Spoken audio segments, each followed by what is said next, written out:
Olá, seja bem-vindo a mais um Nefroclínicas Convida. Eu sou o Dr. José Neto, sou clínico geral e nefrologista e diretor de ensino, inovação e pesquisa da Nefroclínicas. Hoje eu tenho aqui comigo o Pedro. Pedro, que eu vou chamar de filho da Piedade, porque todo mundo já conhece a Piedade, né? Piedade participou comigo aqui da live semana passada. Ela não só cumpriu um papel social maravilhoso, como emocionou todos os presentes. E se você não viu essa live, vá lá no nosso canal do YouTube, que já está disponível. E o Pedro entrou no finalzinho. O Pedro, que é o grande protagonista da história, acabou entrando e, naturalmente, ele virou o convidado da live de hoje. Então, Pedro, muito obrigado.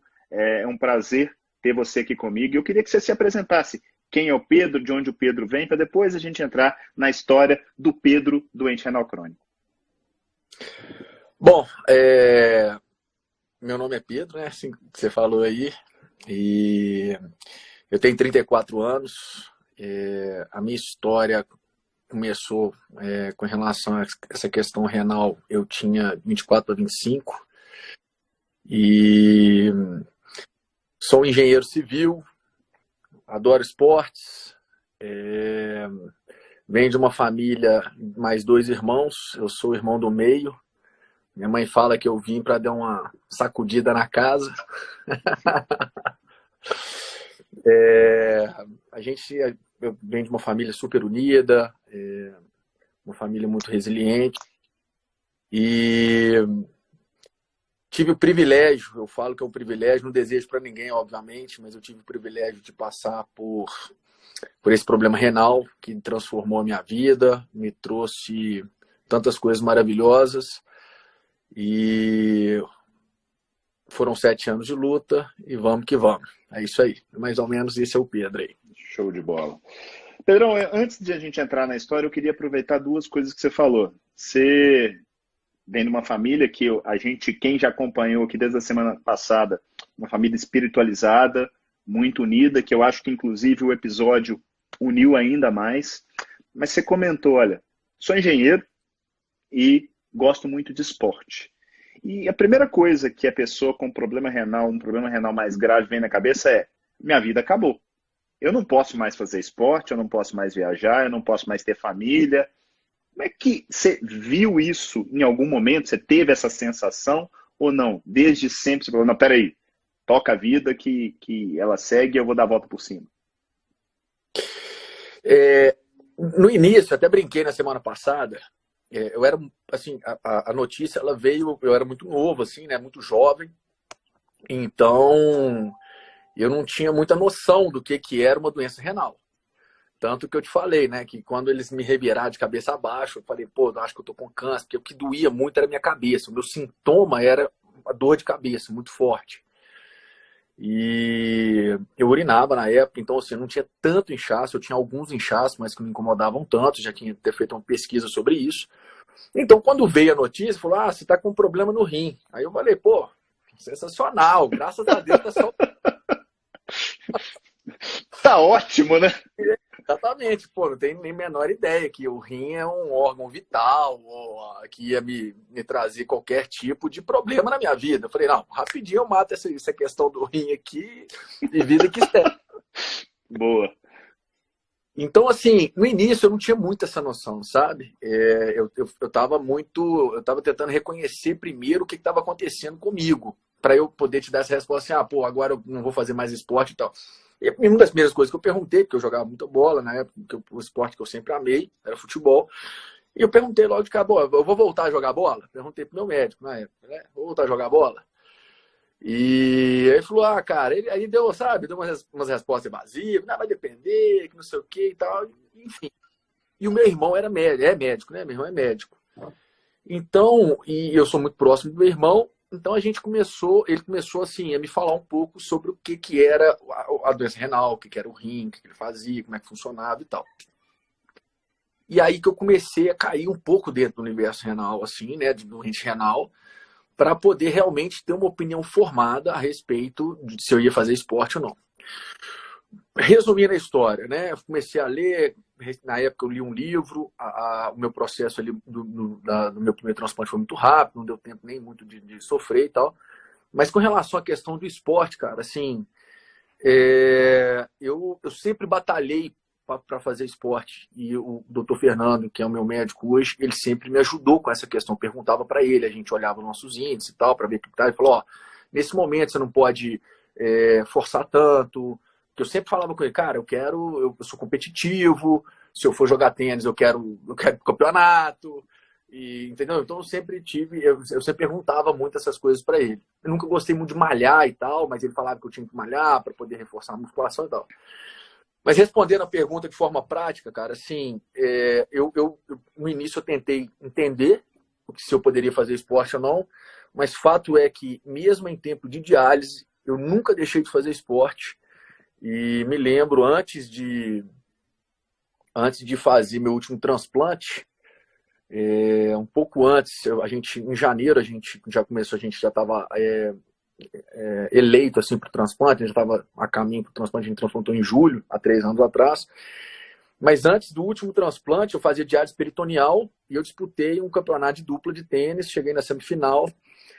Então, assim, respondendo de forma prática, o doente renal, mesmo em tratamento de diálise, ele sendo uma pessoa disciplinada, ele tendo uma consciência legal e, claro, um acompanhamento médico, o esporte nunca é uma barreira, pelo contrário, é sempre uma coisa muito positiva. Às vezes, você vai falar melhor do que eu, mas para um paciente em diálise, quando ele está suando, já é uma maneira dele estar eliminando água, está desinchando. Tem a questão cardíaca também que influencia muito. Enfim, nunca deixei de fazer esporte, cara. Nem no período de diálise. Claro que teve os gaps, né, durante cirurgias e tal, de preparação, que eu tinha que ficar mais quieto, mas sempre fiz muito esporte. Eu vou te falar que a minha conversa com o paciente é a seguinte: do mesmo jeito que às vezes você não pode jogar bola porque você está com algum problema no joelho, você tem alguns momentos da vida que você vai ter que segurar em uma coisa e tal. Mas ser paciente renal não te impede de fazer nada. Isso aí. Você literalmente pode fazer tudo o que você quiser. Óbvio, com adaptações. Isso aí. A diferença é como a pessoa que está do lado de lá encara isso. Porque tem gente que não tem nada e não faz nada, né? E tem gente igual a você que teve o problema e que produz e que continua produzindo e que, olha, você vê no brilho do olho seu, da sua mãe, da família como um todo, que isso aí não é um problema que vai te parar. Cara, muita gente já escutou parte da sua história, pelo menos pela visão da sua mãe, mas eu queria que você contasse pra gente, pelo menos de forma rápida, como é que foi o andar da carruagem. Você já colocou aí, começou a ter uma dor de cabeça e tal, teve o diagnóstico, num primeiro momento, poxa, esse troço não é tão ruim assim, caiu a ficha. E aí, você foi para hemodiálise? Qual foi seu primeiro contato? Foi tudo muito novo mesmo, igual eu te falei, né? Assim, um terreno no corpo. Então, eu fui começando a tentar tatear o que estava acontecendo. Isso é que ano, Pedro? Cara, 25 anos, tem 9 anos, né? Tá. Então, é isso, só para contextualizar, 9 anos, ok. Então, assim, eu comecei a tentar entender, assim, eu estava sendo muito guiado, assim, eu tive o privilégio de ter um irmão médico, né, e muito próximo de mim, que me ajudava muito, ajudava minha família, minha mãe, meu pai, ele explicava bastante coisa pra gente, tanto que na época meu irmão já estava, eu acho que estava especializando em ortopedia, em cirurgião de coluna, mas acabou desviando um pouco para nefro, por causa do meu caso. Então ele também estudou muito sobre o meu caso e tal. Então ele me ajudou muito a criar uma consciência do que era o rim, como que seria, quais são os passos, quais são os tratamentos. Né? Porque eu não tinha noção nenhuma, zero, não tinha a menor ideia de como lidar com a minha doença renal. E então, assim, o primeiro passo, eles me falaram da diálise peritoneal e da hemodiálise. E aí eu perguntei pro meu médico, falei, se eu fosse seu filho, qual que era a diálise que você indicaria? Aí meu médico falou, a diálise peritoneal, analisando o seu caso, um cara jovem, tem uma condição legal para poder fazer e tal. Né? Isso era, até depois a gente vai falar sobre essa questão de diálise, acho muito legal. Sou um super fã da diálise peritoneal. Então, assim, logo de cara, como eu ainda tinha uma pequena função renal ainda, eu nem fiz a fístula na primeira etapa. E também não coloquei catéter também, não. Não fiz um catéter já direto para poder entrar na hemodiálise também, não. Deu tempo de eu fazer, de eu colocar o catéter da diálise peritoneal, né? Que foi aquele catéter na barriga, ali no peritônio. E já comecei a ser treinado. Lá, na época, era no Hospital Biocor e tal. Eu acredito que meu irmão foi treinado, não lembro direito quem que era que fez o treinamento junto comigo. E foi muito curto o primeiro período de diálise. Eu brinco que não deu nem para sofrer, né, no primeiro transplante, assim. Foi uma coisa assim de 2 a 3 meses, foi um transplante muito rápido, minha mãe já era muito compatível. E igual eu te falei, assim, sendo muito jovem, se eu olho, analisando a minha história, eu tenho plena consciência que eu não tinha a noção ainda do que era uma doença renal. Então eu fiz uma diálise peritoneal ali de 2 meses e meio e caí na mesa de transplante. No primeiro transplante. 3 meses, minha mãe tá falando aí. Então, assim, aí quando eu entrei saí do transplante, eu falei, pronto, tá tudo resolvido, vida normal, vida que segue o barco, e já achei que, assim, é a solução de tudo. E depois, mais pra frente, a gente vai falar sobre isso. E não é bem assim, né? O transplante, ele é mais um tratamento. Aí eu tenho essa consciência.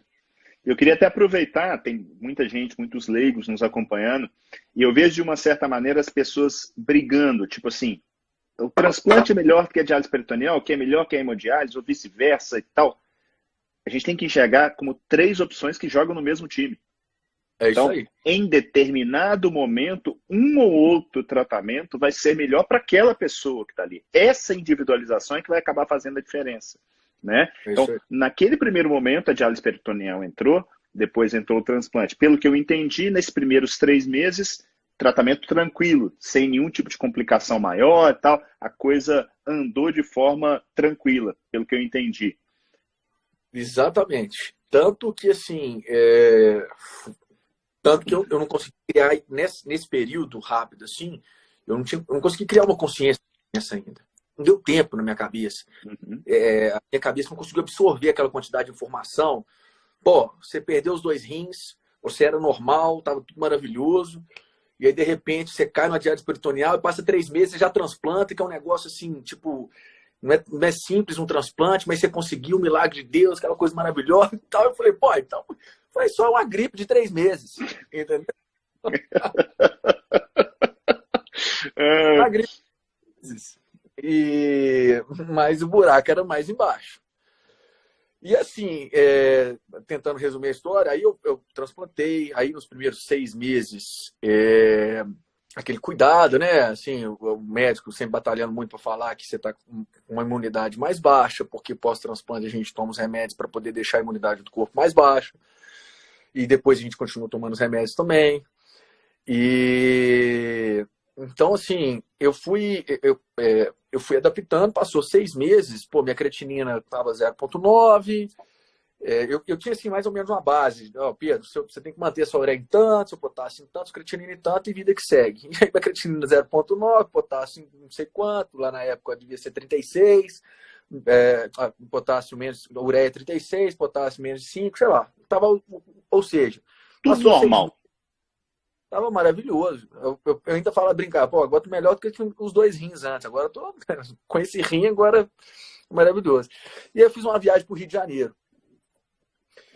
E nessa viagem, eu confesso assim que talvez faltou a consciência de um transplantado renal.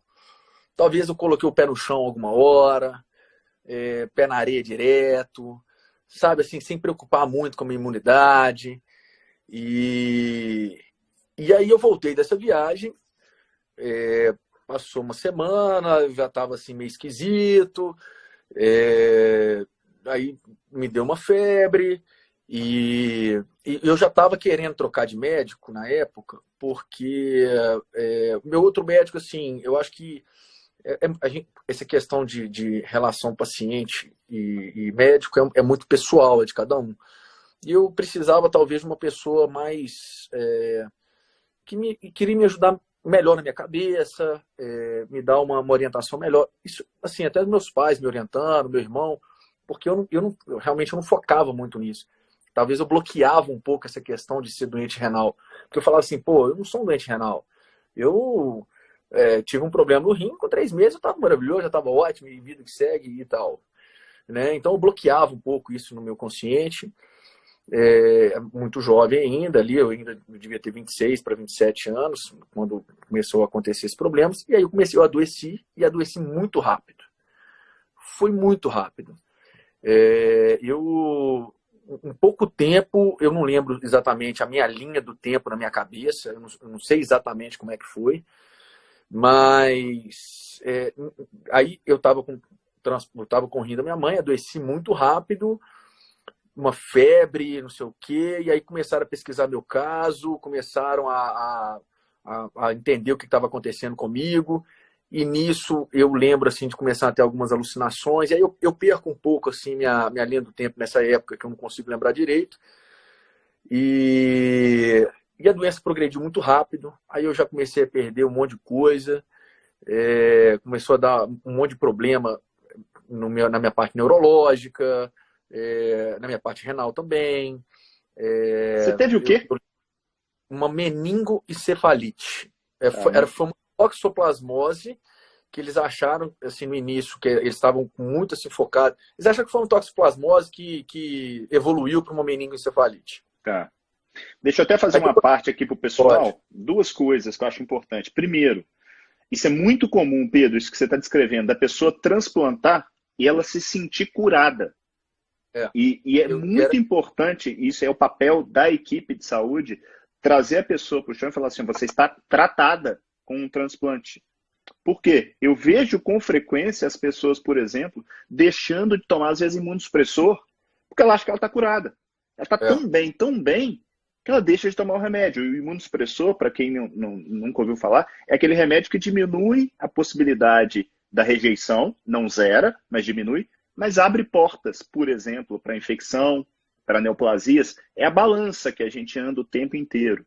Então, é algo que é maravilhoso, a pessoa realmente retoma uma vida muito mais próxima ao normal do que numa técnica dialítica, mas que precisa ter esse cuidado. E esse primeiro ano, quanto mais vai chegando próximo do primeiro ano, mais cuidado é necessário, porque é a hora que você está mais imunossuprimido.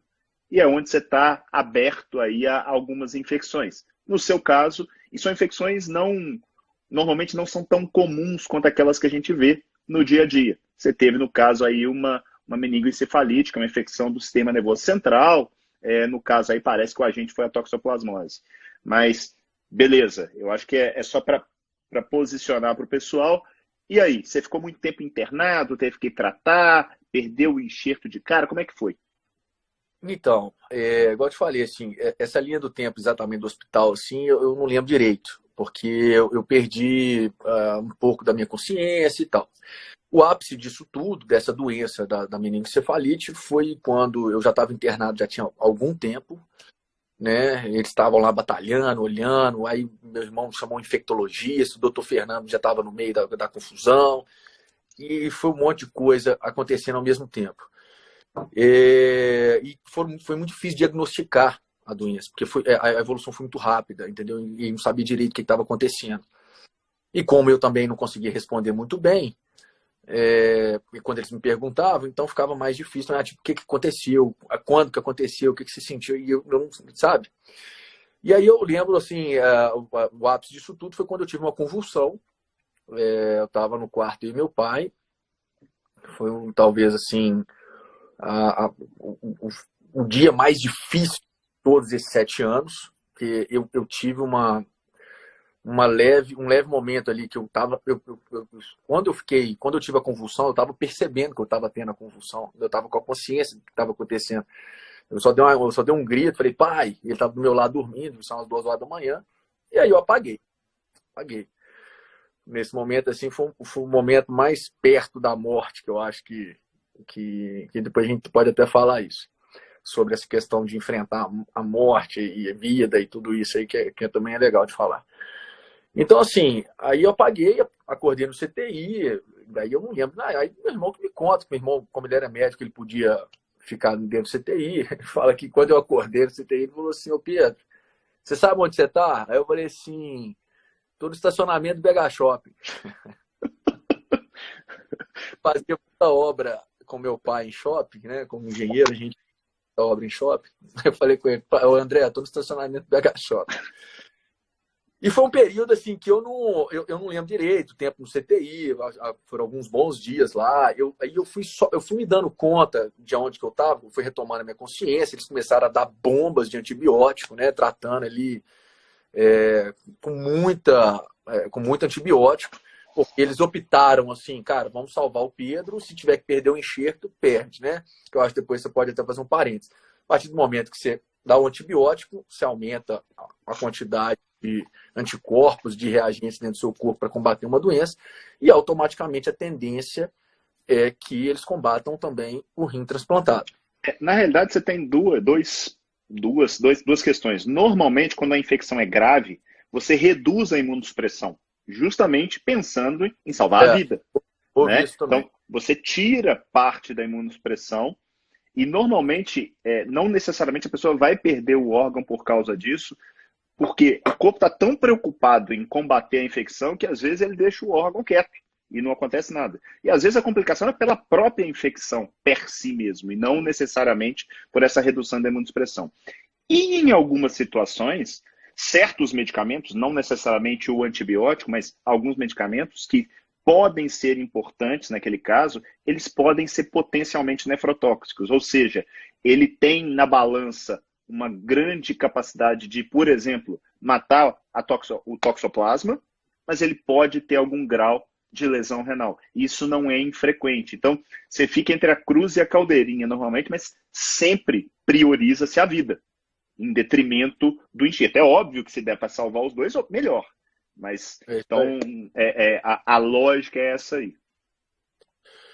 E aí, assim, me recuperei, eu fiquei sem movimento do corpo, eu já comecei a perceber que eu não estava movimentando o braço, porque como afetou essa parte neurológica. Eu lembro assim de cenas assim do meu pai me dando banho, deles me dando comida na boca. E assim, e aquele processo eu fui me recuperando no CTI. Você ficou muito tempo internado? Eu acho, minha mãe tá falando aí 21 dias, eu não sei quanto tempo. Eu acho que essa foi a primeira vez de 21. E depois dessa internação, eu saí, tive alta. O meu rim, minha creatinina, eu acho que nunca baixou ali de 3. Depois disso, ela já ficava em 3. Fiquei com o rim ainda da minha mãe durante um tempo, mas aí que começou realmente a minha história muito intensa. Mexeu muito com a minha cabeça, né? Ali, sei lá, eu acho que tinha 27 anos. Não sei quantos anos que eu tinha, mas acho que era isso. Mexeu muito com a minha cabeça o fato que eu tive a convulsão. Foi tudo muito punk, assim, sabe? E aí minha história assim, de internações, de complicações, ela começou na minha vida. Aí foram inúmeros CTIs, tive fazendo 1 milhão de coisas. Aí eu fiz a biópsia do rim transplantado para tentar ver o que era. Eu acho que na época eu não fiz a pulsoterapia, mas assim, foram vários tratamentos, foram inúmeros CTIs mesmos. Eu não sei numerar quantos. Sei que teve muita coisa aconteceu nesse período. E assim, de eu terminar sair dessa fase internado, depois pós-convulsão, até o dia que realmente eu perdi o rim. Foi um gap aí de mais ou menos 1 ano e meio ainda, com o rim da minha mãe, 1 ano e meio, alguma coisa assim.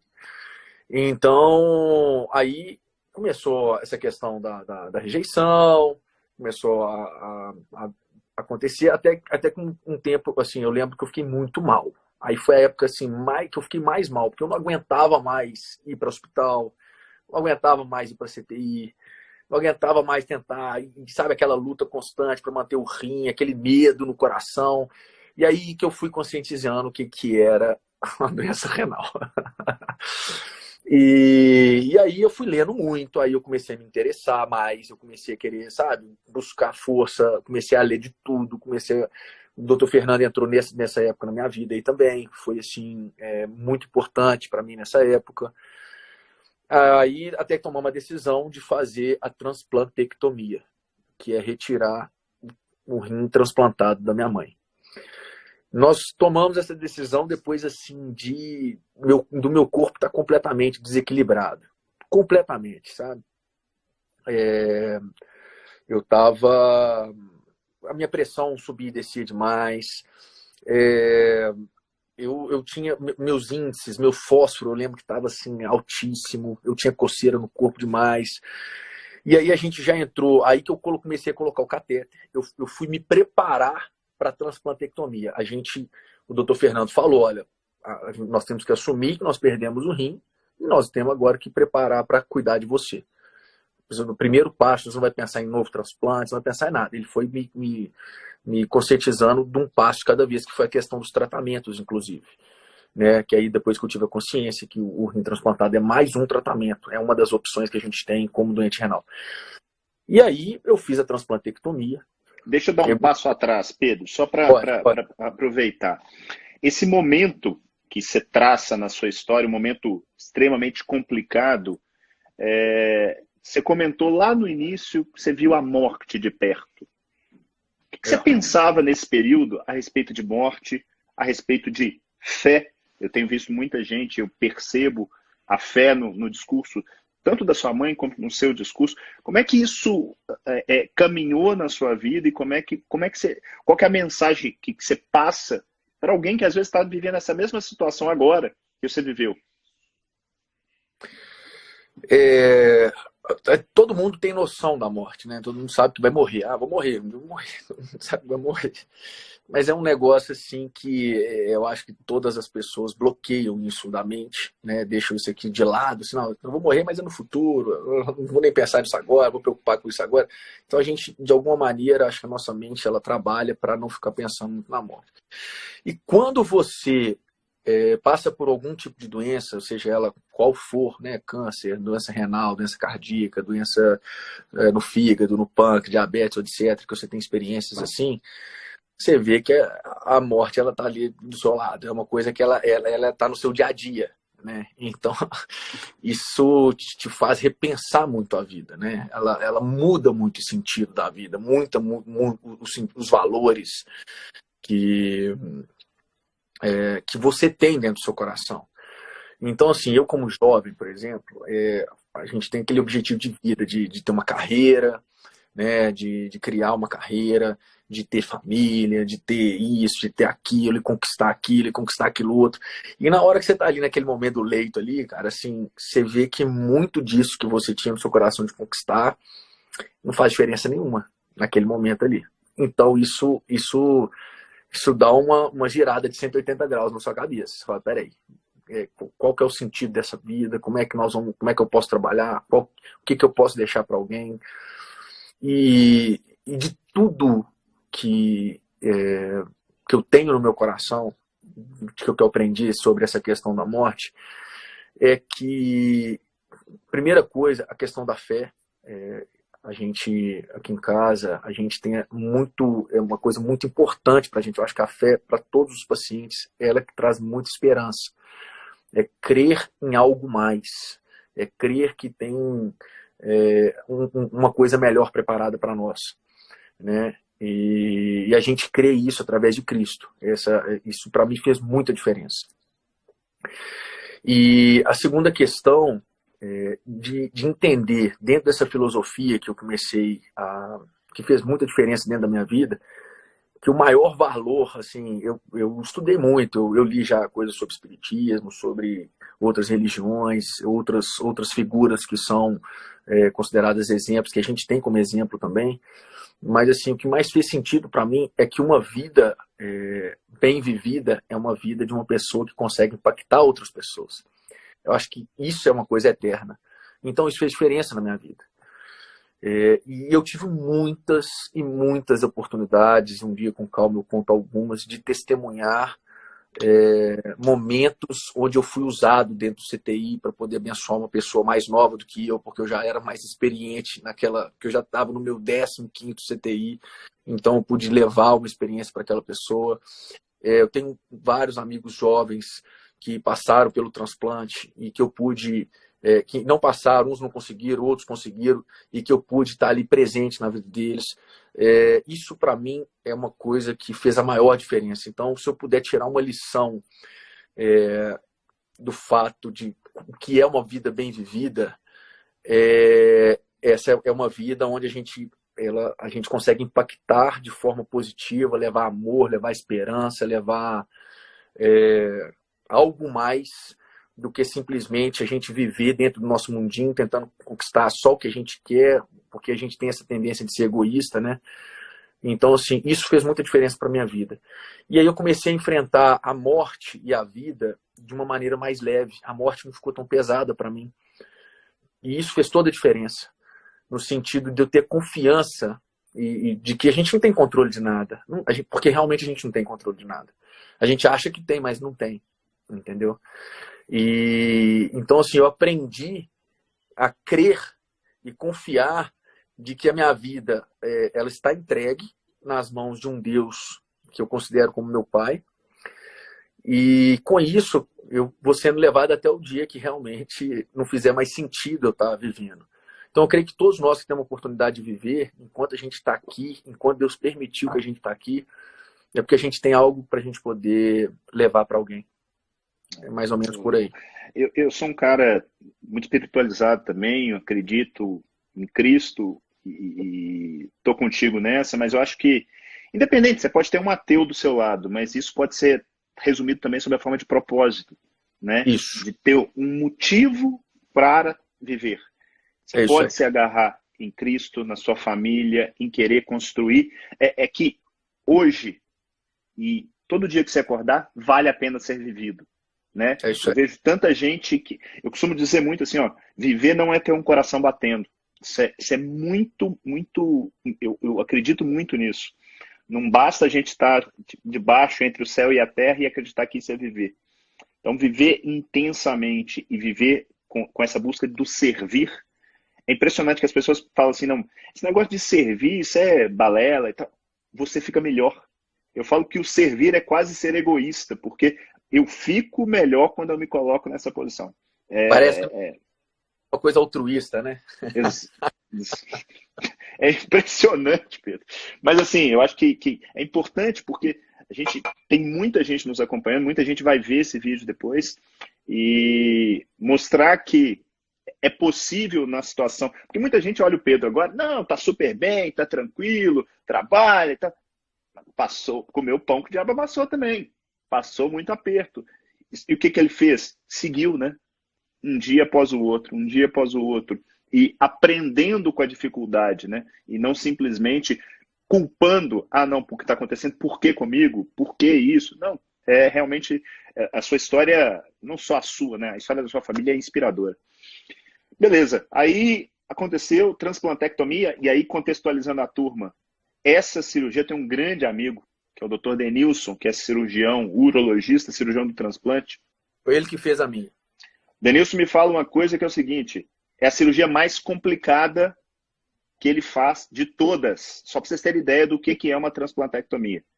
Então, realmente, não é uma coisa para principiantes. Então, realmente, literalmente uma torada. Felizmente, você conseguiu passar por mais essa. E aí? Fez a transplantectomia e aí você foi para hemodiálise? Como é que foi isso? Ou para DP? Como é que foi a caminhada? Não, aí eu fiquei um bom tempo na hemodiálise. Eu fiquei um bom tempo porque, igual você falou, são 3 tratamentos. O tratamento da hemodiálise, naquele momento, o doutor Fernando falou, você não tem condição, a diálise peritoneal não consegue te equilibrar de forma que você fique bem. O momento agora é da gente fazer uma hemodiálise para poder trazer o seu corpo para um equilíbrio melhor.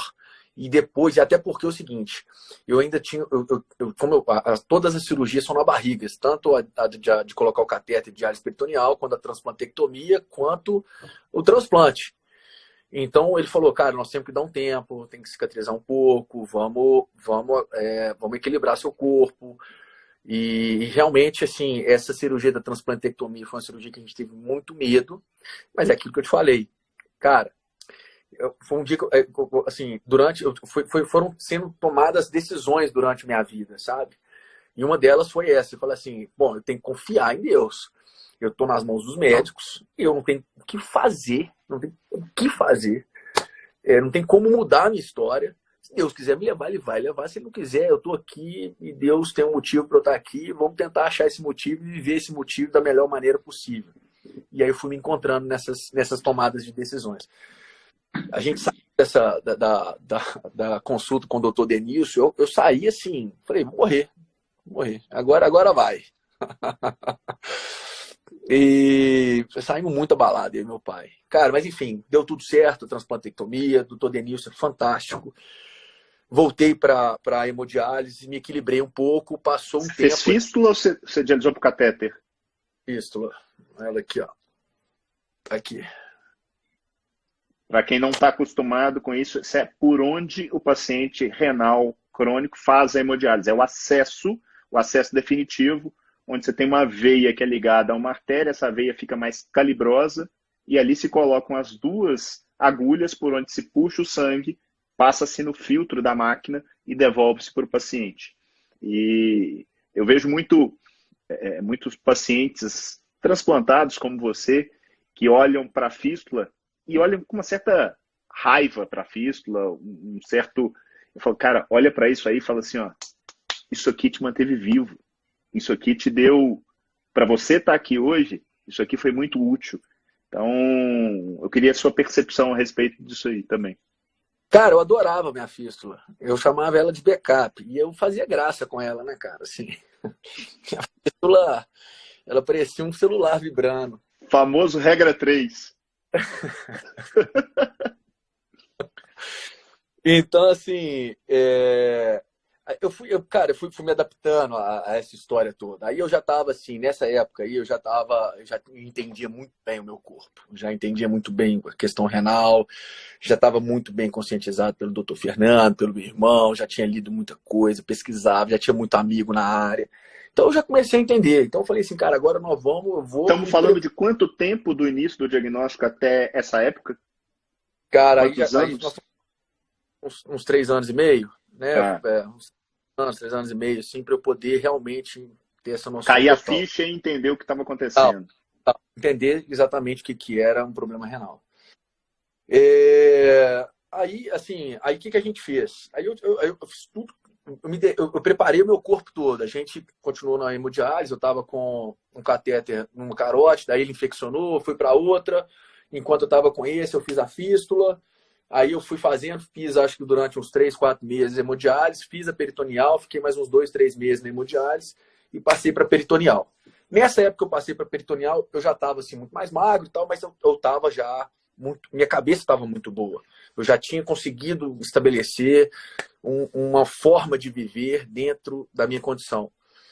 E aí, assim, tem várias histórias legais nesse meio tempo. Então, eu tinha minha fístula de reserva, né? Era tipo se precisar usar a fístula, a gente usa. Se pegasse alguma peritonite e tal. Legal uma história de todo mundo fica com medo dessa questão de peritonite. Eu nunca tive uma peritonite. Então, assim, essa equipe de diálise peritoneal do Dr. Fernando, aí da Nefroclínica, SUS, cara, 10. Nunca tive uma peritonite. E eu sempre falo muito da diálise peritoneal, que é algo maravilhoso. Você consegue viver com a diálise peritoneal tranquilamente. Uma das coisas, assim, por exemplo, com a diálise peritoneal, eu viajei para Miami, na despedida de solteiro do meu irmão. Nós somos a despedida de solteiro. Fiz lá todo o trâmite, me mandaram entregar as bolsas tudo lá em Miami. E chegava aí, ia para as festas com meu irmão, aquela confusão lá, chegava em casa, tal, lava a mão, higieniza, confusão, não sei o quê. Liga na máquina, todo mundo acorda, eu ficava na minha máquina 12 horas tranquilo, de boa, sossegado. Passava minhas 10 horas de máquina, levantava, galera, e aí, cadê todo mundo? O doutor Fernando mandou e me deixou doido aqui. Viajei para o Rio de Janeiro, assim, escalei as montanhas lá da Gávea, não sei o quê, do Arpoador, fiz tudo, cara. Eu tive uma vida muito legal, assim, de diálise peritoneal. Tanto que eu te falei, assim, fui no Rio de Janeiro com o Xande, ele tá aí na live aí. E eu coloquei as bolsas todas no carro dele, Coloquei tudo no carro, cara, dele, assim, ele olhou e falou, que é isso, velho? Porque ninguém tem noção, porque eu nunca, assim, uma coisa legal, assim, de conscientizar, eu nunca me vitimizei, me deixei ser vítima. Então, muita gente nem sabia, muita gente acha que minha doença renal foi... Teve um cálculo, né? Moleza, tipo, foi quase um cálculo renal. E aí eu fui embora para o Rio, levava as bolsas todas, e aí o cara olha e fala assim, que isso, velho? Rapidinho, todo dia você tem que ligar numa máquina, que é isso? O cara começa, né? Mas era porque é isso, foi uma escolha minha de vida, foi uma decisão de vida da minha cabeça, um posicionamento meu. E esse posicionamento meu era muito legal, porque eu ajudava muita gente na hemodiálise, eu fiquei amigo de muito. Normalmente eu era o cara mais novo dos lugares que eu ia, né? Eu lembro de um episódio que eu estava no Biocor, acho que no Biocor, no Unimed, sei lá onde é que eu estava. E aí eu estava passando mal, minha pressão arterial estava lá. Eu devia ter uns 29 anos, 28 anos. Aí alguém, meu pai deixa os hospitais todos doidos, tá? Meu pai fica louco com esses. Meu pai começou, meu filho tá passando mal aqui, não sei o quê, parará, parará. Aí a médica, a enfermeira, eu só ouço ela aqui, gente, o senhor Pedro Castilho, tipo assim, como se eu tivesse 80 anos, entendeu? É um senhor, ele está passando mal, entendeu? Não sei o que e tal. E eu lá passando mal e começando a rir, passando mal e rindo, cara. Então, assim, e aí eu fui fazendo muita amizade também, assim, fui ficando muito amigo e fui respeitando, um dos valores que mudou muito na minha cabeça foi respeitar as pessoas mais velhas, assim, eu amo, eu sou um cara muito de pessoas, eu me tornei um cara muito de pessoas, entendeu? E foi um dos presentes que essa questão dos transplantes foi para mim, que foi olhar além de mim, entendeu? E eu amo gente mais velha, eu converso, os mais velhos me amam também de volta, a gente fica, toda vez que eu vou consultar, eu dou palpite no cara, o cara dá palpite, pergunta creatinina, eu falo, não, cara, tranquilo, o quê? E por aí vai. Famosa sala de espera, conheço bem. Não, é a famosa sala de espera, exatamente. E aí, Ah, às vezes, o que você está fazendo aqui? Eu falei, não, eu sou transplantado renal. Ah, não é possível. Não, me conta essa história, o que é isso? Deixa eu entender. agora você pode falar, assiste a live, tem duas. Exatamente, agora você assiste a live.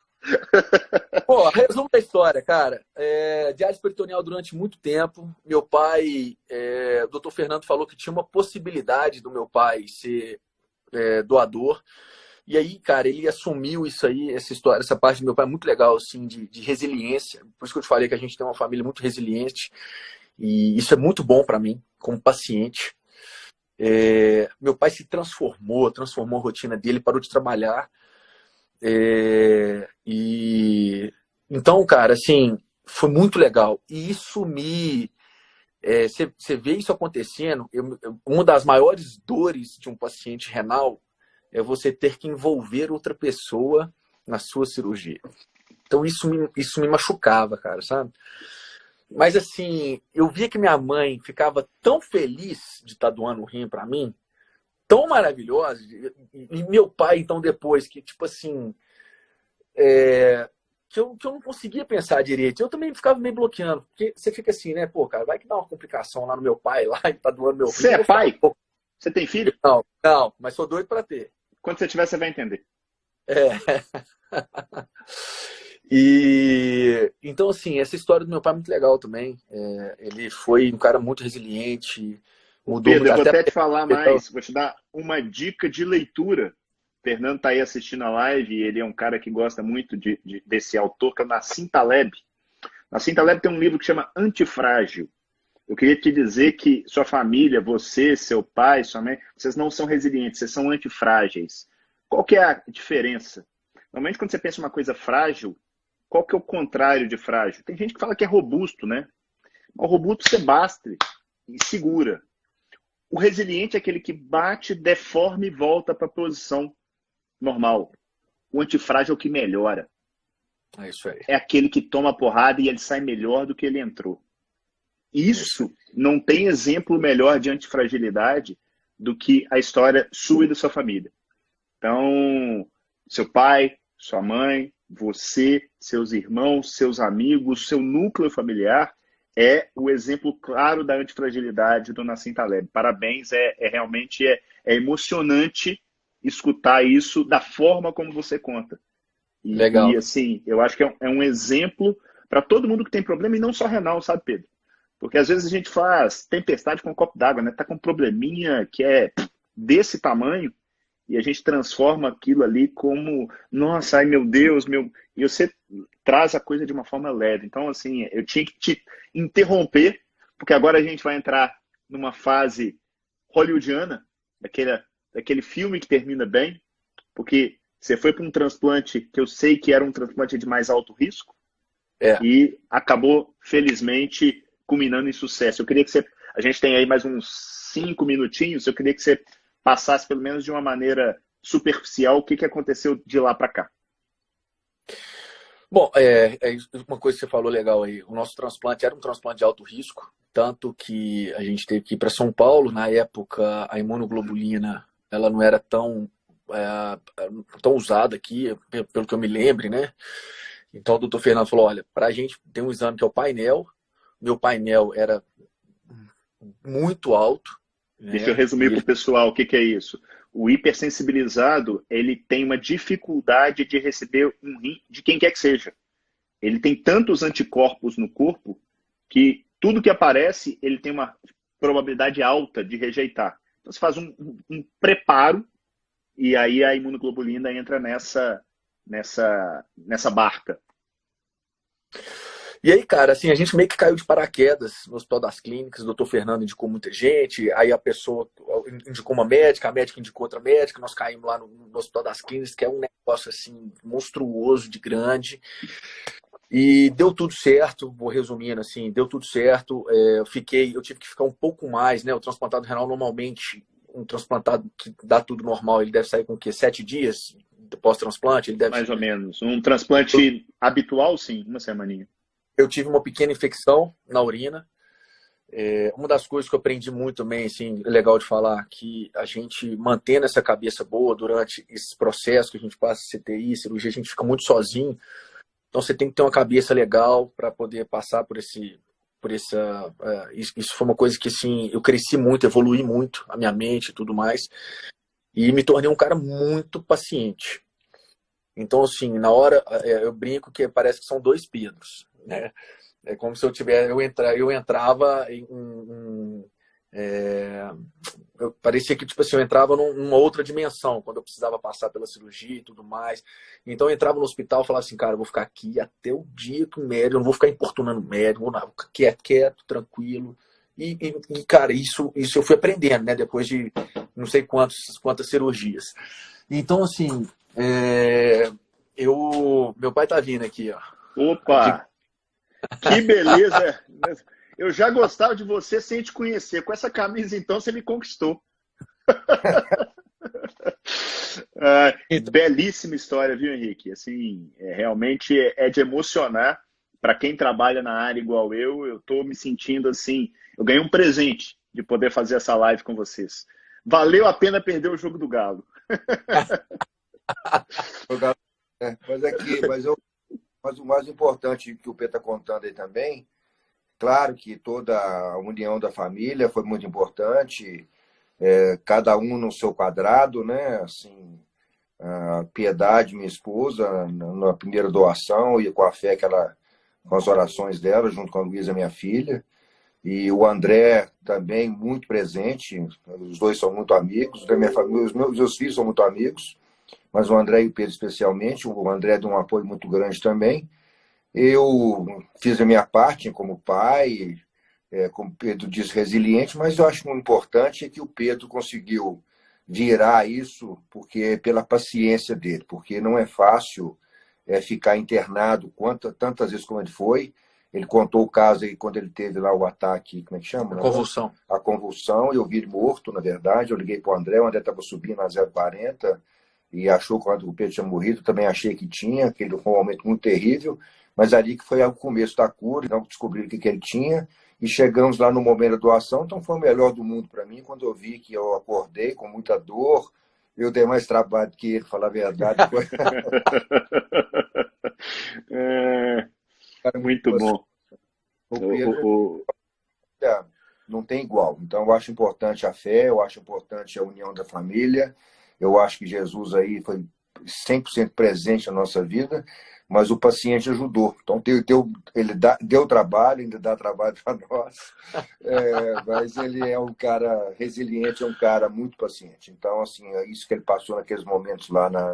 É importante a pessoa que é transplantada ter paciência, porque não tem outra saída, como ele mesmo disse. Então, eu que agradeço vocês, agradeço por tudo isso. Acho que é importante que as pessoas entendam tudo isso que nós estamos falando, da importância que é de ser doador e esse prazer imenso, essa felicidade que a gente tem de saber que a gente doou e deu certo também, mesmo que não desse, também a gente está feliz do mesmo jeito.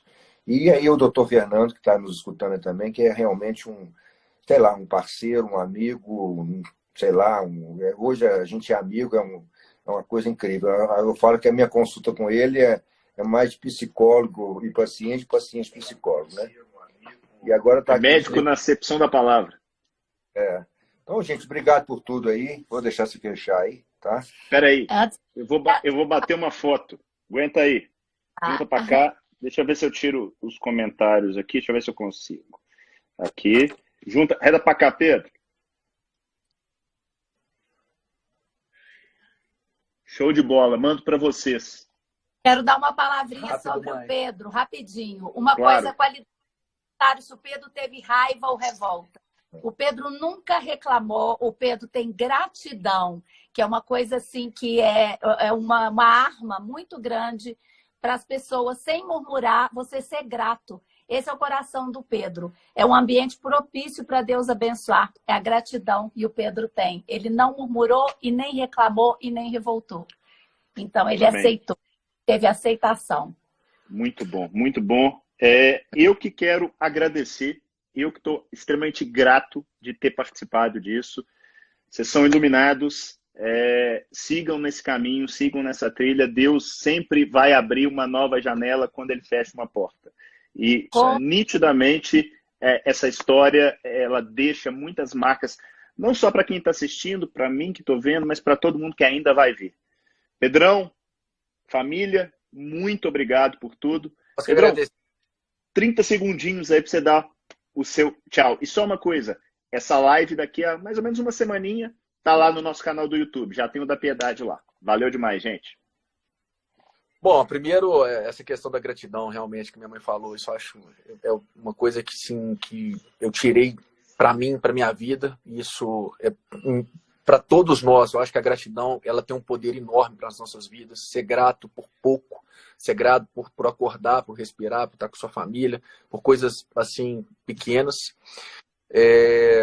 Eu quero falar que durante esse período me transformei como pessoa, então eu considero essa doença, Deus permitiu que eu vivesse isso para ser uma pessoa melhor, para ser um cara que tem um valor de vida muito melhor do que eu teria.